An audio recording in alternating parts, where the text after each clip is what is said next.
Storehouse mycotoxins, AflaToxins.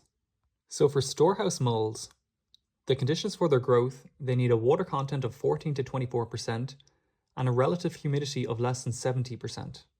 And for temperature, it varies between fungi species, but the optimal for most is between 25 and 32 degrees Celsius, as well as damage to seeds due to mechanical damage during harvest or insect activity, or improper storage facilities.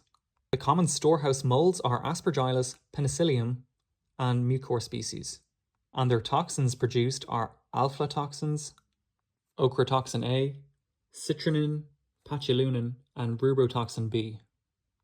AflaToxins are produced by fungi Aspergillus flavus, Aspergillus parasiticus, and Aspergillus niger. They are found in protein-rich seeds such as peanuts, cotton seeds, and almonds, and pistachios, as well as cereals such as maize, millet, and rice. The environmental conditions they favour are relatively high humidity around 80 to 85% and persistent temperatures above 30 degrees Celsius. AflaToxins toxin types are B1, B2, G1, G2, and M1. For the effects of livestock and poultry, in ruminants, AflaToxin B1 is fat-soluble and is absorbed in the rumen. It is then converted to AflaToxin M1, which is toxic, and alpha-toxicol, which is non-toxic. For the excretion, it's excreted around 60% in the bile, 20% in the urine, and there's trace amounts in milk.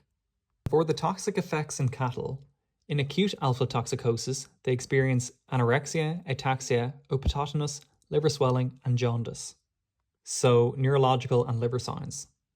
And in subacute alpha-toxicosis, they have decreased production, weariness, and immunosuppression. And in chronic alpha-toxicosis, they have hepatotoxicity and liver fibrosis. In pigs, it's dose-dependent.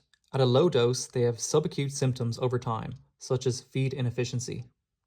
And at high doses, they have severe liver damage, jaundice, and they can have abortions and immunosuppression. It can worsen any respiratory diseases such as the flu or PRRS. And in poultry, the sensitive species are young birds and ducks are highly susceptible. Their symptoms are bursa and thymus atrophy and lymphocyte depletion, especially B lymphocytes.